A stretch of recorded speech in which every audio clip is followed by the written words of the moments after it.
Here is how I know today is going to be a good episode. And that is because this morning, as Shannon and I have been working for nearly an hour to get to this moment, it just means that this conversation is going to be fantastic. First of all, welcome to the show, my dear friend, Shannon Leyko. Hi. Hi. I'm so happy to be here. I'm so glad we figured this out. Okay. So because it's my show and this is what I do what I want. So I've been doing this for a minute. I've been doing podcasting for 7.5 years, almost 8 years. And I have the same setup that I've used every time for a very long time, for 390 episodes. And I log in this morning to do my very first interview of the day, and it just decides I'm not going to work today. That's what's going to happen. And then I spent an hour thinking I had it fixed. I had to reschedule one interview, and then I was like, Shannon's coming on. It's going to be great. And then Shannon comes on, and we just spent the better part of 56 minutes figuring out what the heck was going on. I don't think either one of us has a clear picture as to what happened. No. But it's the mystery of our time, honestly. It just started working. I was like, we did lots. People that are the tech people are like, did you turn it off and turn it back? Yes, we did the whole turn it off, turn it back on, unplug, replug, change settings. Anyway, and then it just started working. So we're going with it. And but I was saying to Shannon that I was like, I'm really glad that this is you and you have one, the time, and two, the patience to troubleshoot this with me. But anyway, Shannon, welcome to the show. I am here. God is real. It's happening, because that was a miracle. God is real. God is good. Oh my goodness. Well, so for the listeners, Shannon and I go way back. We were in college together. We were in a sorority together, but I can't remember if were you a freshman or a sophomore when I was a senior? I was a sophomore, but I didn't join FIMU till my sophomore year. Okay. So you probably felt like I was a freshman because most of my classes were freshmen. Okay. So, so you came in right as I was graduating, but immediately just loved you. And so obviously we've kept in touch over the years since then. And so, but it's just wild to think that, that was like 17, 18 years ago, something like that at this point. Right. Well, and it's so weird because, like you said, you and I didn't really have a time to connect in college. So it doesn't really make sense that we stayed connected because we were never really connected. And I think it was at like Claire's wedding or one of our friends, something or other, that there was a mutual, like, I like you, you like me, and we have a lot in common moment. Friends. And ever since then, it's been like social media, we are friends. It was decided upon us that day. Pretty much. And then also not only were we in a sorority together, but you were in the college a cappella group that I was in originally. I only did it for 2 of my 4 years. So you came in after me, but we were both Newport Pearls. And so, yes, we, love me some college a cappella. Still do. Listen, it's the real life Pitch Perfect. That movie did not exaggerate. That was actually what it was. Did you know that I just got back from a Pearls retreat? Yes. And I love that your class of Pearls, like you get together every year for 17 years? Yeah, 17 years. And, most of us are like married with babies now. And we just go usually to like wineries or a beach house and just disappear for a weekend. It's I love it so much. fun. And people are always like, my college boyfriend's younger sister was in your class. And so she's always like on that trip. Who? Anna, or not Anna, Stephanie. Oh, I forgot about that. I know. Oh my gosh, sorry. Whoa. That's so crazy. Everyone listening to us is like, are y'all okay? No, we're giving you the tea, okay? This is a hot topic, okay? The tea, yeah. The younger sister of my college boyfriend was in your class, which I still love. I still love his whole family. They were just all amazing. And yeah, I'm sorry I asked who. I mean, not that it really matters. This was a long time ago. Time ago. I'm married, but I'm about to be married for 12 years. No, it's all good. Anyway, so I wanted to just start the show off this way because I think it's just fun. And And I always tell people too, I'm like, the whole goal of this show is I want you listening or watching on YouTube. I want you to feel like you're just hanging out with a couple people. So Shannon and I are just giving you the tea, the background as to how we know each other. But there's obviously a reason other than the fact that I know you that you're coming on this show. So we're going to dive into all of that. We're going to talk about your book. We're going to talk about your podcast and, military life and all the things that we have in common. But in order to do that, I have to have you give me the Shannon 101. So Shannon, tell us who you are, what you do, and how you got to where you are today. Okay. I'm sure this is not an easy question for anyone. I also feel like, how do I sum this up? Because usually by the time you're 35 years old, like our lives have been all over the place, at least for me, which is why I wrote the book that I did about how there is no linear path in life. So you'll see as I give you the 101. But basically after college, lived in New York City for a couple of years. I became Miss New York in the Miss America organization. After that, I lived outside. Yes, you did. Okay. It's still weird for me to talk about. But anyway, but then moved to DC, worked in the federal sector. I was like, well, this is miserable, because I went from like the arts scene in New York to consulting for the government, which is not a smooth transition. Yeah. At all. And so I was pretty miserable there. I called my dad one weekend and I said, can I come home and chat with you in Virginia Beach, which is where I'm from, about I want to move to Nashville or San Diego. I've always loved moving. And so I come home that weekend. He basically trapped me, as a good dad does, but he wanted me to move back near him. And so he hooked me up with this apartment basically that weekend. And I was like, I'm not going to sign a lease. I'm not moving back to Virginia Beach. And then I decided on a whim that I guess I would, because the apartment was really cute.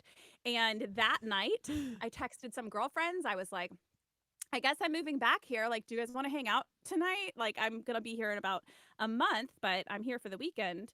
And so one of them then brought their friend to meet me at that party. And 3 months after that, I was engaged to that guy from Virginia Beach. And 6 months after that, we were married. And and then I fell into a job in unscripted reality television, and I was finding new talent for shows that would get pitched to HGTV and Discovery and all of that. Had a baby, moved to Alaska, which is even cooler than Nashville or San Diego, because I married a guy in the Coast Guard. So that's a piece of the story. Became a military wife. We moved to Alaska, which is where my second child was then born. We then adopted our third child. He is Alaskan Native. And while I was there, so I had 2 newborns while I was there, and wrote a book while we were there. So there was a lot going on in Alaska. I was really thriving. Also making bread from scratch. It was a really good time in life. I like it. And then a year and a half ago, we got stationed here in Florida. And so now I work as a ghostwriter for on the social media team for a mental health expert in her field. And I also have a podcast about decluttering your home to make your life easier and simplified. So, when I say there's been no linear path for me, it's been a wild ride. Yes. A wild ride. I feel like I just got whiplash, even though I knew that story. But I love hearing you tell it so eloquently. I love all of it, especially the fact that you went from Alaska to Florida, which is 2 vastly different, not only regular climates, but just general life climate. The people who live in Alaska by choice and the people who live in Alaska or live in Florida by choice, just 2 demographics of people. 2 very different demographics, very I would different. say. Absolutely. Vastly different cultures. Yes. And also it was a small town. So Ketchikan, Alaska is where we lived. And there's one road, one main road. You get to one end of it. I think it's 18 miles at most long. And you get to one end and it has a sign that says the end. It doesn't say dead end. It says the end, which felt a little ominous to me at the time. But so you'd go there and then you go to the other side and it has another sign. And that's it on this island. And then it had little streets, of course, that you'd go up to into some neighborhoods or whatever. But there were, I think, 8,000 people year round. So you would go to the grocery store and you knew everyone you saw. Literally, I walked through I was pregnant with my daughter and had a toddler at the time, my son. And this lady was like, "Oh, you must be new. You're probably Coast Guard because I've never seen you before and you have kids." Because everyone on the island with kids the same age knows each other. And so Right. she invited me to a group, like a mom's group, and that's how I met people. And so it was this small town feel. You never had to change lanes. Like there were not options. You did not go out to eat because there were 3 restaurants at most. Um, and so then when we moved to Florida, not only did I not have this like beautiful mountain view with like orcas and humpback whales in my I know. backyard. Yeah. You would post like you had view of the water from your, was it like your living room? And you would just, you would Yeah. have like just orcas and humpback whales just casually in your backyard. So casually. And the cruise ships when it wasn't the pandemic coming by, which was really fun. And anyway, and so then you move to Florida and it's like the reverse culture shock was a lot for me. I like all the Mm. traffic on the roads and the just feeling like nobody cared. It was the zero small town feel, you Yeah. know, in the panhandle where we live. And so anyways, it was quite the transition, not to mention like the heat. Also, there's dinosaurs in Florida. I'm sorry. Give me a cuddly bear. I don't want an alligator in my backyard eating my children. Like I it's outrageous. Oh Like, yeah. my gosh. Oh my gosh. Okay. So, well, I love your approach to life and how you have taken your story that is not linear in any way, shape, or form to where you are now, but how each experience you've had has led you to where you are now. And that is so much of my own story as well. And I think that's part of why I love you and relate to you so much and why so many people do. And so to start off, I, because I think it encompasses so much of what you said in your introduction is your book, which came out in 2020, which is a great time for people to release books, is during the pandemic. And it's called You're Completely Normal, Trading Where You Think You Should Be for Where You Want to Go. I love the cover. I love this book so much. I got it like the day you announced it was coming out. I mean, I ordered it immediately, and it's such a fast read because of the way you write the way you talk. And I'm curious, like, what was it about that time and that place that you were in, living in Alaska with 2 young children? And I mean, it came out in 2020. So you were writing it before the pandemic, came out during the pandemic. Yeah. That's right. And so Yeah, I like, started it, yeah. yeah. So why then? Like, where did you get the idea for the book at that time? So I had kind of like you always known I wanted to write a book. I'd been blogging for years and writing was just what I loved. Like Yeah. that was my skill set. But I knew I didn't want to write on something that felt like I needed a more, I guess, expert view. If it was going to be nonfiction, I knew it had to have a little bit of a memoir element, but I also didn't feel like I had an interesting enough life at that point to have a memoir yet. I don't know. It was one of those things where for years I was trying to figure out like, what would I write a book about? And then I think it was probably right as we arrived in Alaska, I was feeling really down on myself. Like, why have I never had a normal career? Like, I'm a Mm. smart, hardworking individual. Why have I never just like chosen a path, stuck to it, climbed the ladder, and had this like steady career? I always felt trapped when I had jobs. I always had jobs, but I always felt trapped. And then on top of that, like, I couldn't cook. I felt like a bad mom. I was like, I don't know how to make anything but mac and cheese. And I started thinking about my love life. I mean, gosh, I cast a wide net before I met my husband. Just always feeling like I Same. and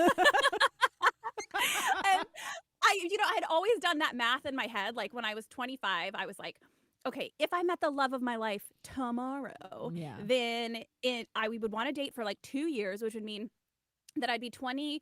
Well, before we get engaged, I'd be 27 when you get engaged, and then you have to be engaged for a year. So it'd be like 28 when we got married. But I want to be married to my husband for a couple years before kids, so I wouldn't start having kids until I'm 30.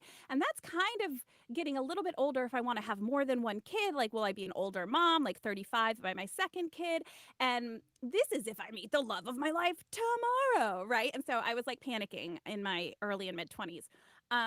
And as I started kind of just like sitting on all of these different feelings I had about my life, and I realized that like we cannot just believe that everyone's happier because their life looks more like how westernized culture tells us our life should look. You go to Right. college, You can figure it out for a couple years with your career. By late 20s, you pick a lane and you go find a husband, have the kids, and you're happy living in a big old beautiful house. Like, I just started realizing, wait, I'm in Alaska. I'm so happy. I've gotten to pursue so many cool things. I have so many cool stories. And I think I was at a time where I really was feeling good. And that's when I realized, okay, the linear thing is dumb because I wouldn't be here if my life had looked normal. Correct. And so, and I put, normal in quotes, right? Because my book's called You're Completely Normal, because everyone feels this way, but our lives rarely go on that track. Right. And so that's why I was like, I'm going to do it. I'm going to write the book. And I was pregnant. I was like 8 months pregnant when I started writing it. And then I had a newborn and kept writing through postpartum and published about a year after that. And so the book incorporates the 9 areas of life that make us feel most behind. I have a background in psychology, which was helpful. So I could pull on different studies and statistics to prove within the book, to kind of supplement my anecdotes, that there really is no such thing as a timeline in life. And then lots of like humor, as you know, and personal stories that played out. Yeah. And I think that, I mean, you're absolutely right. And being able to be in, a little bit later in life, I say a little bit later, I still say even at 38 that I'm relatively young. Okay. I realize I have a purse ibuprofen and a home ibuprofen, but I'm still relatively young. But yes, the linear thing that has been marketed to us as what your life is supposed to look like is a bunch of BS, to be honest. And I think that is what I think gives you wisdom as you get older, is all this just wide range of experiences. And, I think about it a lot in parenting too, is, I have these conversations with my kids, especially my daughter, she's 10, but she's like 10 going on 17. Like, it's just that she's in that peak tween age right now where, quite a few of her, I keep hiccuping, quite a few of her friends are, just a little bit older, whether it's like 11, 12, 13. And so she's kind of always in this, like, she wants to be a little bit further along. The other thing too, that has been really interesting anecdote wise, and I realize that I didn't even really think about the fact that I would talk about this, but, so my daughter's birthday is in August. And so when we were thinking about, like, do we send her to kindergarten? 'Cause she was old enough to go to kindergarten at 5. But she would have been, like the youngest in the class. She would have like just turned 5. And we knew that if we had sent her to kindergarten at 5, like, she would have been academically fine. But we just kept thinking, we kind of sought counsel from some people. And like, I went to kindergarten, my birthday's in August. I went to kindergarten right at 5. And I was always kind of the youngest, the smallest. Like, I struggled a little bit socially and academically. Whereas my husband's birthday is in September. And he went to kindergarten and turned 6. And so he was always the tallest, the fastest, the smartest, the strongest. Like, he was always just kind of like ahead of everybody else. And I was always a little bit behind. And so we kind of, we ultimately decided to send our daughter to kindergarten at the age of 6.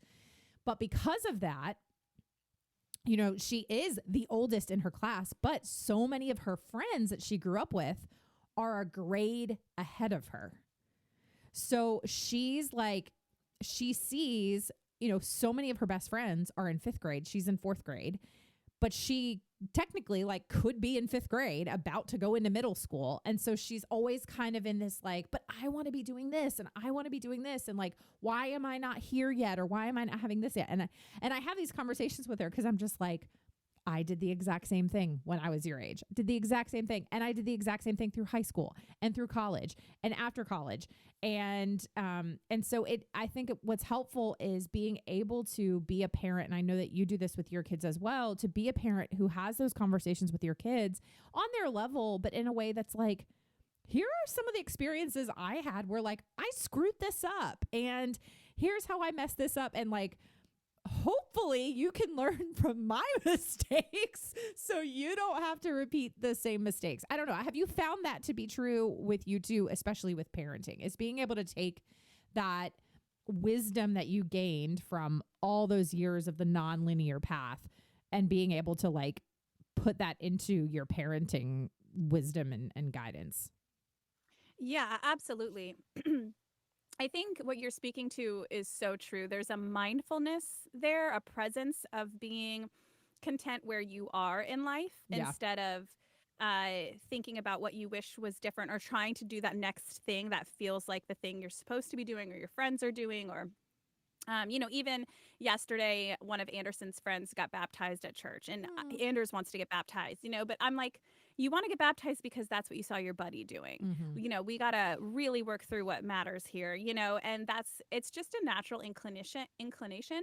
And yeah, it's something that does come with age and wisdom, is to be more mindful and present and grateful for where you are and to trust that it will all work together for your future in a way that you can't possibly imagine, right? Like if I had married the boyfriends that I thought I wanted to marry when I was in my earlier 20s, I wouldn't have married Aaron, who is the perfect match for me, right? And as you go through life, you can look back and see all the things you were trying to strive for and trying to do next more quickly, with more conformity to what's other people are doing around you. And we can look back and be like, thank God that didn't go the way I wanted it to. Right. And when you don't have that perspective, that hindsight in 2020, especially when you're younger, you just don't have enough life experience to recognize the beauty in mindfulness and waiting to see how it all turns out. That's just hard. And so, yeah, as a parent, I already have to do that because Jojo, my daughter, wants to be like the older girls. We have, a 6-year-old and an 8-year-old across the street. And that's fine. I think it's so cute that everyone wants to kind of start moving ahead. But with parenting, even myself, I would say more so for myself as a parent, I have learned to implement this. Instead of my first kid with Anderson, you're so excited for them to start solid foods and you want them to walk and you want them to get potty trained really as early as they can. There's this kind of, you're just pushing forward. I can't wait for this next stage, or I want this next stage to happen to validate myself, how I feel, because somehow when we're first, we always feel better, even though it could be something that's not a competition whatsoever. There's this sense of urgency would be the word. And so now by my third child, I'm like, he was ready to potty train 4 months ago, but I just don't have it in me, but there's like a sense of calm. And I think that probably, and I don't mean to like jump off the book onto the podcast, but it all kind of goes together.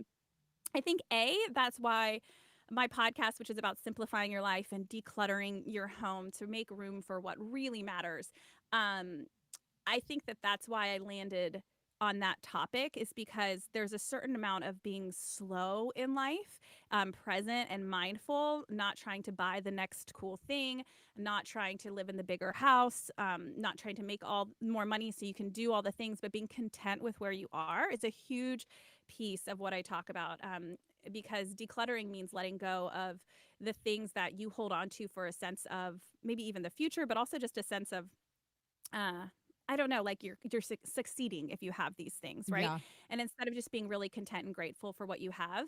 And then another piece of it, which is interesting, is like so as Miss New York, I made a whole bunch of connections, right? Like I know a lot of people who are doing very cool things in their life.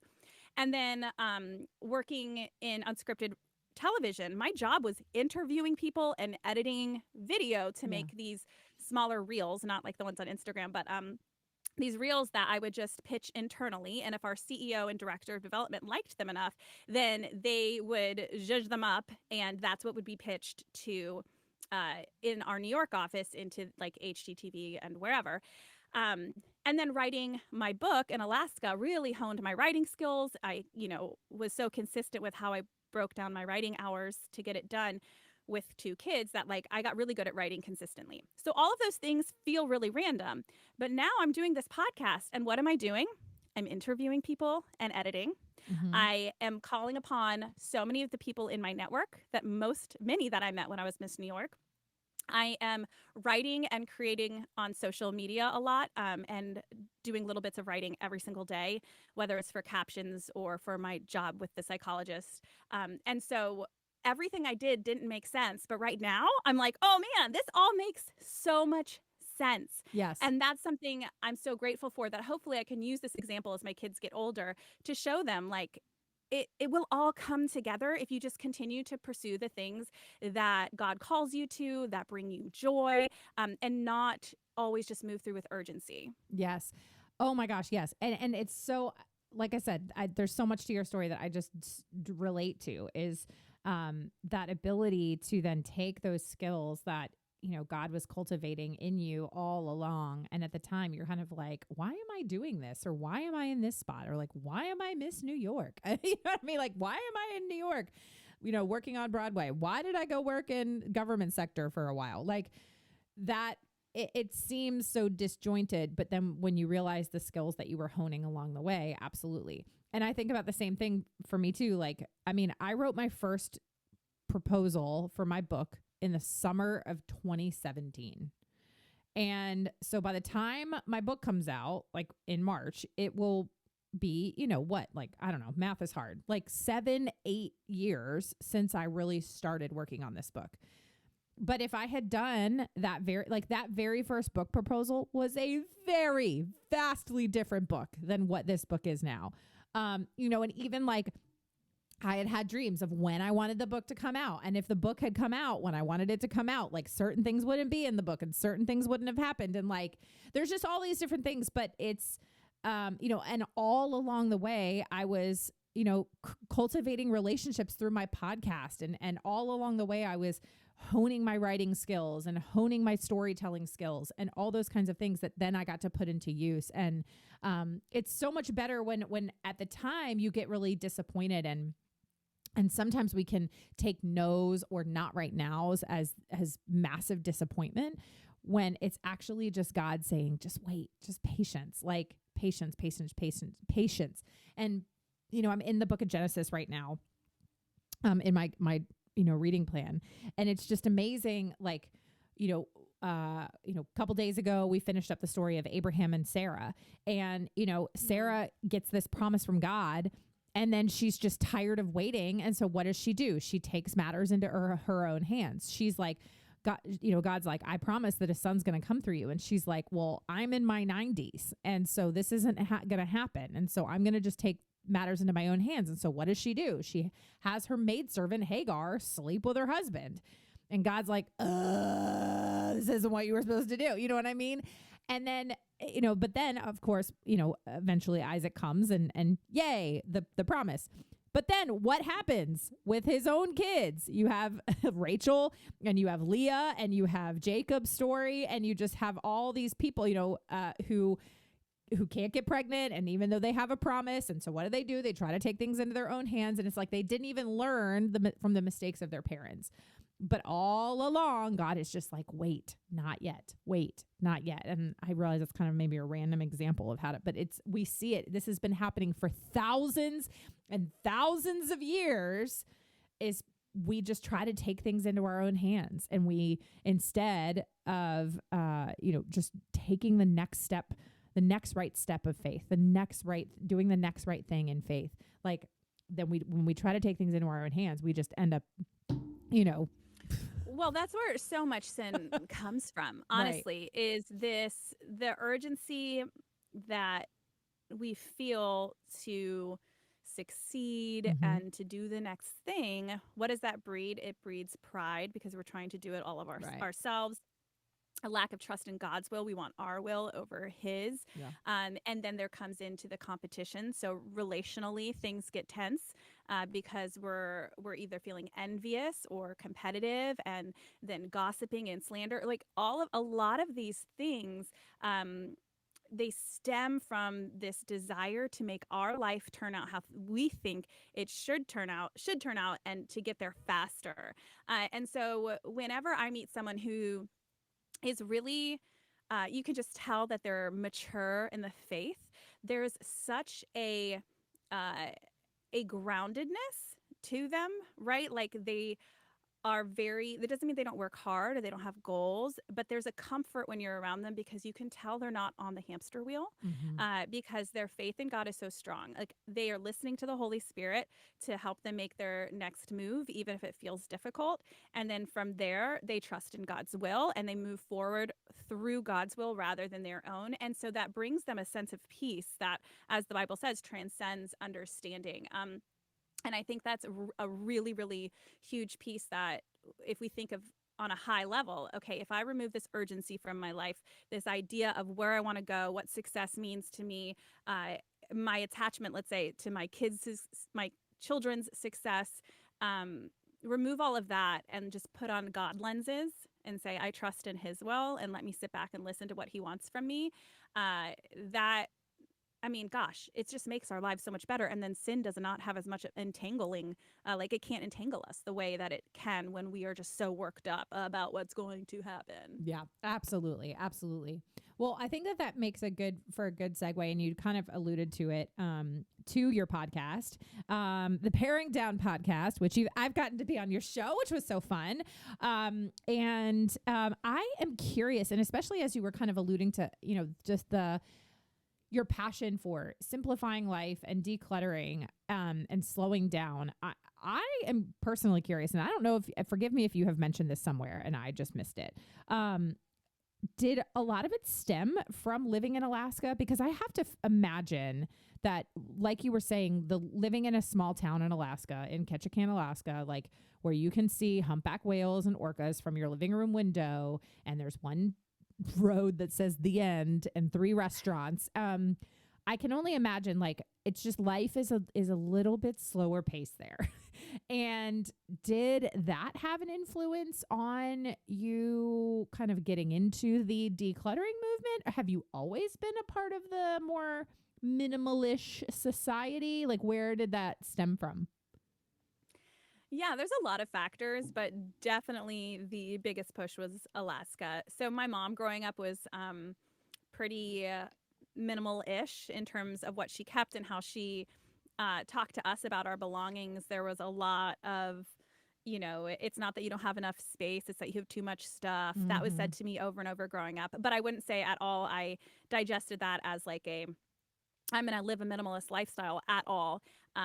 But then I married my husband, who has some like hoarder-ish tendencies, and taking on his stuff made me realize how much stuff annoyed me, because like I just don't care. Like I don't care about name brands, never had, never have. And so I was really annoyed with all the stuff that he brought in. And that's when I realized, okay, I think I just like to live with less stuff. So that was there. But then when we moved to Alaska, 1,000%, it all came together. It wasn't just about the stuff anymore. It was about this true contentment and a slower life, because it was challenging. When you move to Alaska, like there's no Ketchikan, there's no 2-day Amazon delivery. Yeah. It can't get on the barge fast enough and get up to where we live. If I needed something from the grocery store and it wasn't on the barge that week, then you just didn't have that, Right.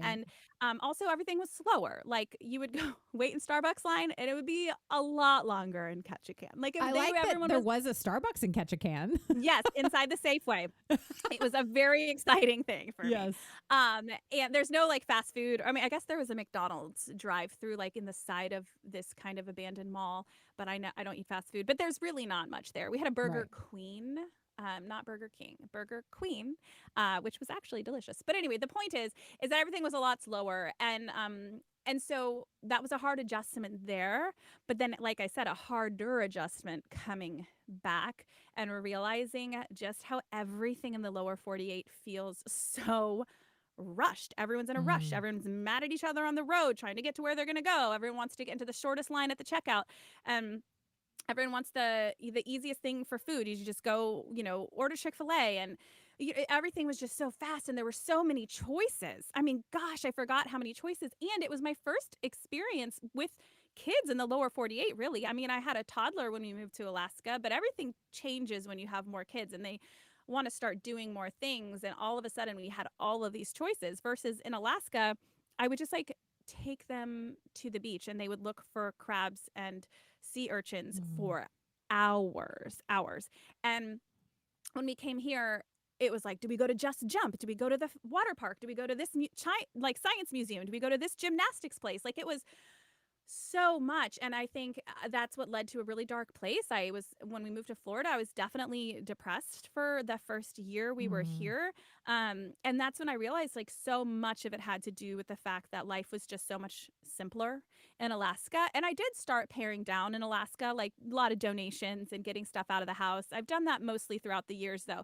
But it was when I moved to Florida, like because of looking back at Alaska and realizing what was different besides the mountains, is when I realized, oh, this is key.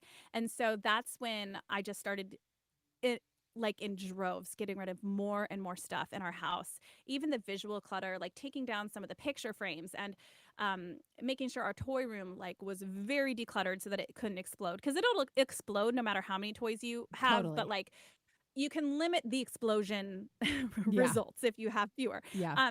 And that helped me kind of pull me out of my dark place when we were here, was simplifying our house, because I couldn't simplify the outside of our home. I couldn't simplify the roads or how crazy things were. And so I really focused that, making our home a peaceful place. And it was really, really powerful. Wow. And so has that trickled down into how your kids are and how they see things? And I'm curious too, especially when you said that your husband has hoarder tendencies, like has he adopted some of your philosophies now, or is it more of a struggle for him? Oh man, he's gotten so much better. I mean, it used to be, there was an Amazon box on our porch at least once a day when we first got married. You know, because there's two sides to decluttering, right? There's the getting stuff out, but there's also stopping the influx of new things coming in. Right. So no, Aaron's been great on that. Although it's funny, I actually just interviewed Dr. Tracy Dalgley. She's the couples psychologist or couples therapist. Yeah. Because when you are trying to simplify your life and your partner's not on board, it can be really challenging because you just get mad at them. You want to throw all their stuff away, which is like, I do not recommend. So yeah, there's still challenges there, but my kids, I would say it's hard because little kids get attached to everything. And they're also, everyone has different personalities. So my daughter Josephine's a bit like me. She's not really sentimental. She's like, yeah, I don't really play with that stuffy anymore. Let's donate it. You know, she's really good. She's just like, let's get rid of it. I'm like, yes. But then my son is very sentimental, and he doesn't like when I donate my stuff because he wants to see. He's like, but don't you want that? Like, you don't want that shirt, mommy? You know, like he really struggles with letting things go. So it's a slower process with him. But what's been helpful for him actually is getting secondhand items himself, because he realizes they came from somebody else. So his stuff can go to someone too. So it's like, that cycle helps him understand that it's not gone forever. It's just going to go to another child's home. But yeah, no, it's been good to see them. I want them to grow up with the values that their happiness doesn't belong in their stuff. And I don't think anyone raises their kid thinking, I want my kids to find happiness in stuff. Nobody thinks that consciously. Right. But when we're at a store and our child wants the toy, and so we get them the toy, they're going to get that little dopamine hit. That's undeniable. But then that wears off really quickly, obviously, as we know, and they want the next thing.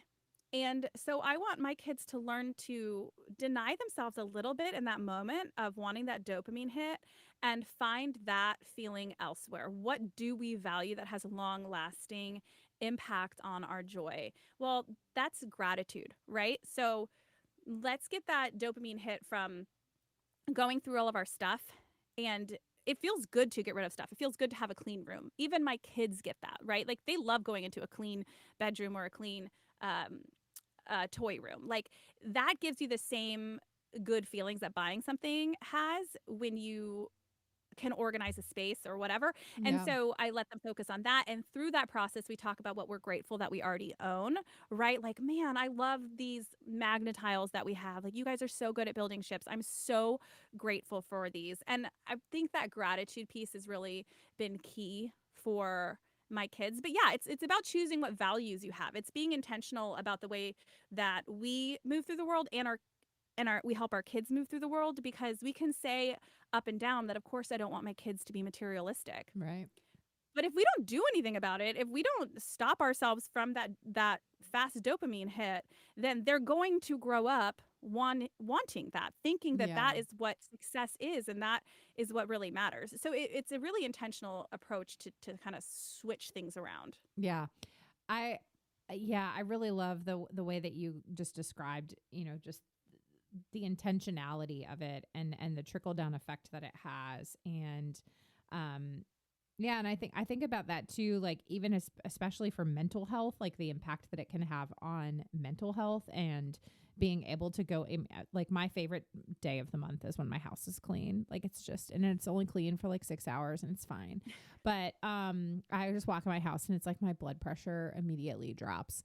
But I think the piece that especially that I have struggled with over the years, I am not minimalish by any stretch of the imagination, but I've certainly gotten much better about decluttering and getting things out of the house that need to get out. Believe it or not, I just did a massive decluttering of all my books, but I am a book hoarder and I'm okay with it. But I got rid of so many books, you would have been so proud of me. But I think the thing that I have struggled with personally is the sentimentality piece. And I know that this is something that you hear often a lot, on your Instagram and your podcast from people who are like, well, what do I do with the things that I'm sentimental about? And what's really interesting, especially knowing your story and the story of, we haven't really talked about this, but the fact that you lost your mom at 24 to bladder cancer. I lost my mom at 17, and the impact of losing a mother at a younger age is, it has long lasting effects. And, your mom was more minimalish, where my mom was for sure the opposite of minimalish. When I was writing my book, my dad had brought me this box of, I have just boxes and boxes. I've gotten rid of a lot of it over the years, but I have boxes and boxes of my mom's stuff. And I always knew that she kept a lot of things, but I don't think I ever knew like, oh my gosh, she got rid of nothing. Like I was going through this box of, notebooks and journals and steno pads of just all these things that she had saved, just like letters and calendars and vaccine records and all these things. And I was just like, why is all of this in here? It was so bad, Shannon. This really is going to tell you like how much she hoarded all of this stuff. Is I found tucked inside of one of her notebooks a receipt for when she bought she got the 600 free hours of AOL like CD. Do you know what I'm talking about? Yes, I certainly do. I was like, why is this in here? It's 2022. Like, why is this? Oh my gosh. This belongs in a museum. Yes. So that is like what I'm dealing with. In what I came off of. And in some ways, I'm really grateful that she saved so many things, because I was able to read her journals and I was able to like gain insights into things that I never would have. And I was able to, she saved all of her slides from Vietnam and like all these things. So like there are some of it that was incredibly helpful and beneficial. Some of it like receipts for 600 free hours of AOL, not so much. So yeah, I'm curious, like how your mom, like how do you deal with the sentimentality piece and how your mom's death impacted all of that? Yeah. Okay. So there's three things here that, as you were talking, came to mind. First of all, regarding your book decluttering, A, I am proud of you, but B, I think the beauty, at least this is how I approach minimalism, which is, kind of a term that can feel a little bit jarring. It feels like you're going to just live in a like hospital room, Yeah. That's what people think. But the point of it is to figure out what actually matters to you, what brings you joy. So if those books on your shelf bring you so much joy, by all means, please keep them. Yeah. It's important to go through every title because not every title brings you joy. But I love books too, and I love our bookshelf. So I'm happy for you. But like you also then probably, what doesn't bring you joy, you probably don't need 8 different spatula options, right? Like it's a matter of being intentional about what matters to you. So I want to say that too. It doesn't mean you have to get rid of things you love. That's not the point. In fact, the point is to make space so you can appreciate the things you actually love. Because Right. I even looking in your office right now, I see all these awesome, beautiful books behind you. They are organized. They look great. You can enjoy those because there aren't 1,000 other things stacked on top of them and near Right. them. So I wanted to say that. The second part of this is kind of like it's a two-part thing in terms of sentimentality and especially managing belongings from somebody that passed away. I mean, that's a whole nother level of sentimentality that unfortunately you and I have dealt with. So one is as the person who is managing that stuff and trying to decide what to keep. Um, I think it's really important to keep in mind that the person you lost doesn't live inside their stuff. Right. If it's somebody that you love, what really makes you feel the most connected to them? It's these memories. Like for me, it's when I reach for something and I realize that like my hands look just like my mom's. Or when I Mm. say something to my kids and it comes out and I'm like, oh my gosh, like I sounded just like my mom when I said that, right? Yeah. Or it's the things that I know about her that are still within me.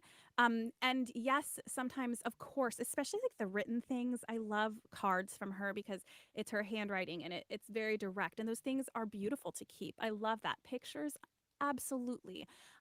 Those matter.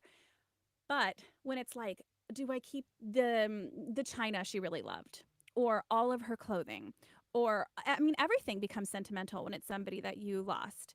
The Right. important part is this doing me, her, anybody, any good sitting in a box? Is it? Like it's not bringing more value to your life and it's not bringing them back to life.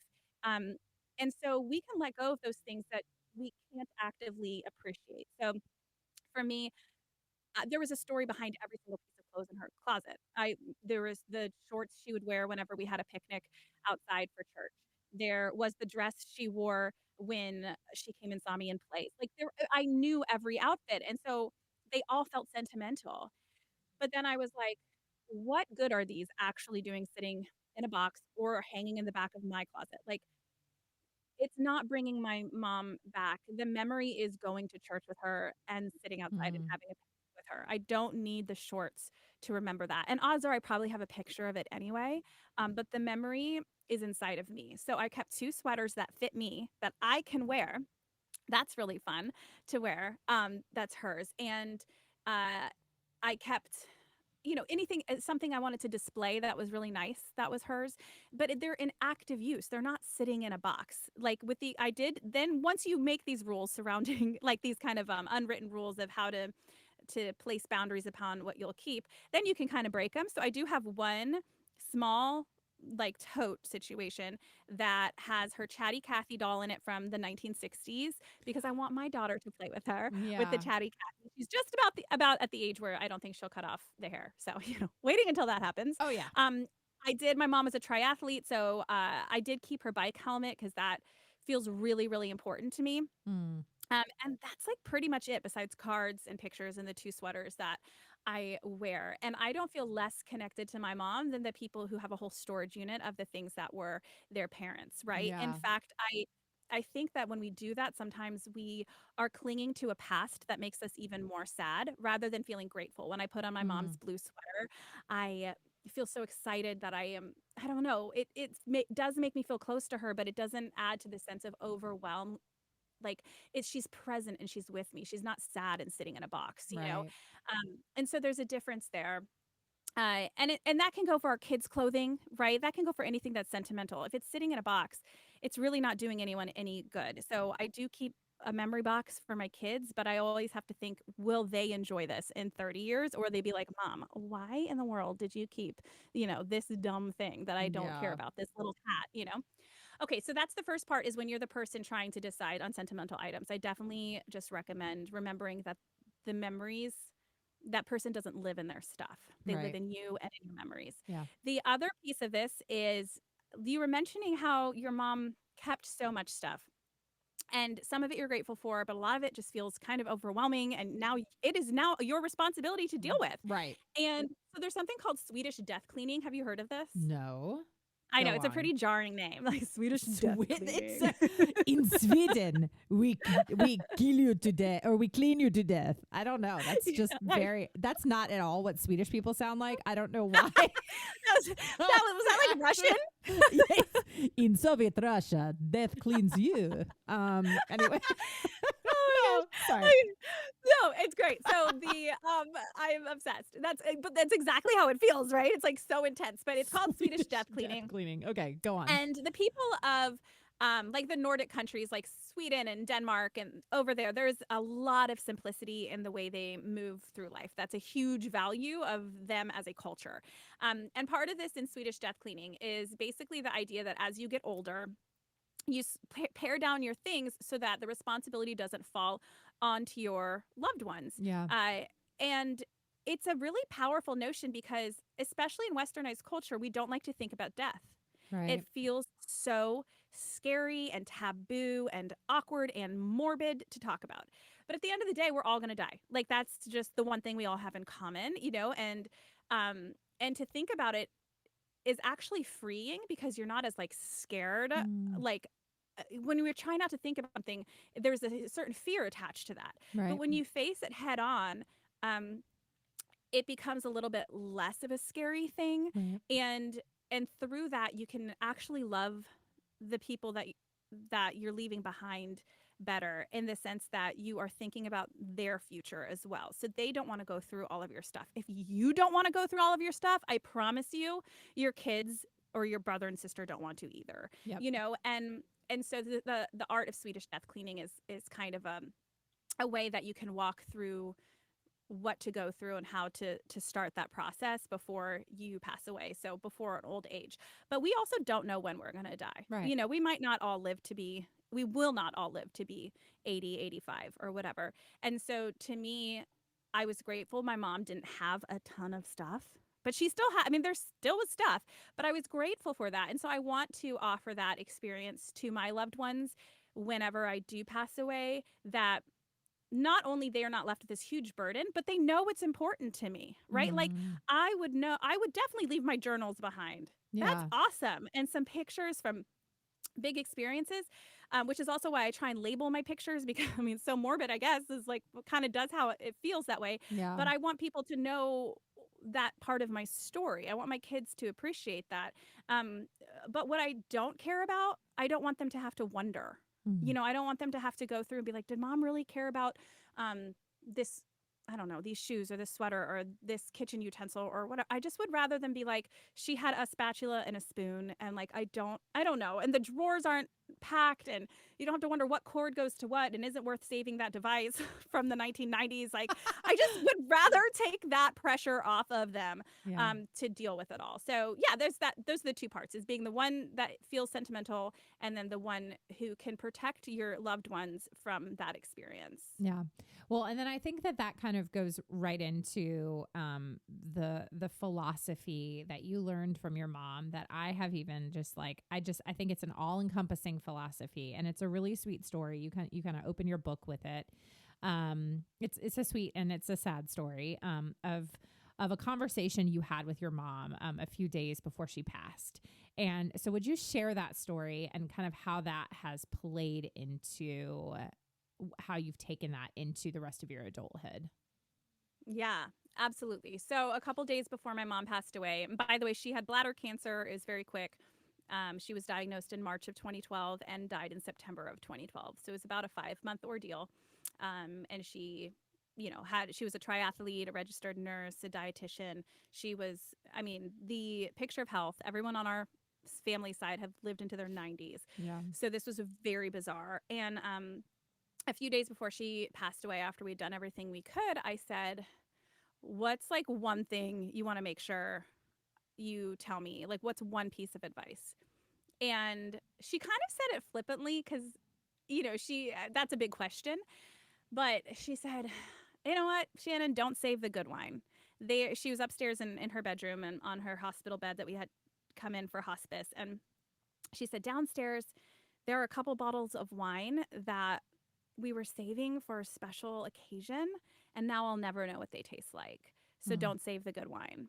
And immediately. That was just the most powerful lesson of my life because like you said, it can really translate. It translates into this: be mindful and present right now, because today matters. Use the good things. Don't put the quilt that your grandma sewed for your child in the closet because you don't want anything to spill on it. Put it on their bed. Let them use it. My daughter wears her fancy dresses everywhere because that's what brings her joy. Quite literally, we don't save the good wine anymore. And as a whole, it just means live intentionally and live now. This doesn't mean that we don't think about our future. I think some people are like, oh, well, then don't you even think about the future? Well, of course, there is a balance between knowing that you could live forever or you could die right now. But the point is that we are so much happier when we are not, when we feel grateful and excited to live right now. And that absolutely is something I take every day into my life. Whenever I am tempted to hoard something away, whether it's emotions or stuff or anything, I'm like, don't save the good wine. I'm going to tell that person I love them. I'm going to shoot them a text and tell them I was thinking of them. I am going to, whatever. I'm going to use the good stuff and I'm going to offer the good stuff. And that's going to be how I move through life. And yeah, I think about it all the time. Yeah. I love that advice. And I remember the first time you shared that and I just immediately was like, yeah, exactly. And I think about like, even this is so silly. I got a pair of sequin pants this year. They're sequin bell bottoms and they're amazing. And okay. And I got them for a holiday party. And then now I'm just like, what other excuses do I have to wear my sequin pants? And I'm like, you know what? If I want to wear my sequin pants to Target, I'm going to get some looks, but they bring me so much joy. No, I don't wear my sequin pants everywhere, everyone. Okay. But it's one of those, like, I'm not going to just buy these pants and wear them one time. Like they're fabulous. I look amazing in them and I'm going to wear the sequin pants. But we want to protect the things that we love and like, and we want to make them feel special. And I get that. But like, also, that's the point of decluttering, is to really zone in on what you love, right? Like I have 2 coffee mugs that I just think are so cute and they make me feel so cozy. And I feel so delicate and feminine when I use them. Yes. And I don't want to not use them because I'm afraid that if I use them, I might break it. Right? That's this idea, is like, am I going to ruin it? Am I going to break it? Is it going to feel less special to me? And so we just don't. Yeah. And it's like, okay, wear those sequin pants. They bring you joy, to Target, to church, wherever you want to wear them. And one day, you know what? If you wake up and they don't bring you joy anymore because you overworn them, great. It means that you put them to good use. You know what would suck is if they sat in your closet until next holiday season, but then you kind of found this other really cute thing you wanted to wear and you never wore those sequin pants again and got the joy out of them for the 6 months after the first time you purchased them, you know? Yeah, exactly. But I think it's a microcosm example of just like a philosophy of, there is, of course, a balance, like you said, to planning for the future, thinking about the future, while also very much living in the here and now, and saying, this moment in this time matters, and I think especially when you are someone who has lost a loved one in a sudden way or a quick way or an unexpected way, or even in a long drawn out way. It's just when you lose somebody, you realize the frailty of life, the fleetingness of life, that we are, this lifetime is but a breath. And then, of course, in parenting too. So, I mean, I think this applies to both parents and to people who don't have children. I mean, I think it's, again, when we see the fleetingness of life, but I look at my kids and I just think, like, how are they already this big? And, my son, who is about to be 8, he is very much like, my husband and I were talking about this, like, in some ways, like, he is very much still, he's an almost 8-year-old boy, but there's this babiness to him still that in some ways, like, I actually really treasure, in that he has these moments of just being so absurdly sweet, and where he just wants to snuggle me, and he just, is like, Mama, I don't feel good. Like, I want to snuggle you. Like, and he brings his little stuffed animal down and he just curls up next to me like a baby. And there's a part of me that could be like, nah, you're an 8-year-old boy now. And I'm like, no, he's a child and he just needs his mom. And he is not going to be 15 or 25 and go, Mama, you snuggle me. You know what I mean? Like, so I'm going to cherish this moment that I don't know how many of these I have left. I have no idea how many of these moments of where he just wants to put his head on my chest and snuggle me and we can watch a movie together or whatever. And like he came up to me the other day. He just comes in my office. I'm sitting at my desk working and he just came up and he gave me the biggest hug. And I was like, hey, buddy, is everything okay? He goes, yeah, Mama, I just wanted to tell you I love you. And I was like, oh my gosh, it's the sweetest thing, So it's like, treasure those moments. Because, pretty soon he's going to be a teenager that's just eating me out of house and home and doesn't want to come just give his mama a hug. But isn't that funny, though? I mean, this kind of even circles back to what we were talking about with parenting earlier, too, which is this desire for our kids to do the next thing. Yeah. To grow up, even though in our hearts, we also don't want them to grow up, but also stay little. Yeah, then like the day-to-day stuff, though, sometimes we're like, it would be really nice if you could wipe your own butt, like there's like things that you want to move forward or what have you. And like you said, and part of what I talk about too on the podcast or just on my Paring Down Instagram is when your home is calm, it's a lot easier to live in those moments, whether it's your son wanting to cuddle on the couch or just going on an adventure with your family for the day because your house isn't hanging over your head. Mm-hmm. I feel like I'm able to pause with my kids so much more easily instead of like constantly trying to be productive and keep up with my house. And I'm sorry, buddy, I can't sit down right now. Mommy's really got to do X, Y, and Z. There's a lot less of that because I'm able to focus on what actually matters and know that when I do need to clean up the house, it's not going to take a long time. So like I can manage a 15-minute cuddle right now, even though I don't feel like it, because it won't take long to get everything back in order. Right. And there's power to that. Yeah. Amen. Oh my gosh, Shannon, I knew this was going to be fun and I didn't even get to like half the things I wanted to talk with you about. So there's probably you have to come on. Sorry. No, excuse me. No apologies. But for people that have just loved this conversation, like I know that they will and love you, how can they best connect with you? Where can they find you if they want to hear more of what you have to say and read your words and all that? I would love to connect. I am in DMs. That is definitely my favorite part about Instagram is just actually feeling like I get to know people. So don't feel weird. Just be like, I heard you on Molly's podcast. And I'll be like, great, we are now friends. I love this. And my Instagram account is at Paring Down Podcast. This is important to note, everybody.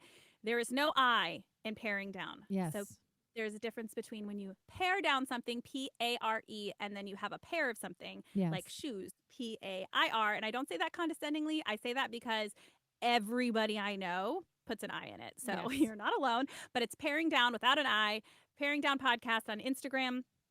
And I also have a blog, which is theexpertbeginner.com. I love it. The Expert Beginner. It's so good. And we didn't even get to talk about the fact that you used to do the most amazing Bachelorette recaps. We didn't even really get to talk about your time as Miss New York and how that happened and your time on Broadway, pursuing Broadway. And oh my gosh. Well, so we just have more to talk about on another day. So, okay, I'm in. Shannon, thank you so much for being here and thank you for your wisdom. And I just really pray that this episode was encouraging to people like I know that it will be. So thanks so much for being here, friend. Thank you so much for having me.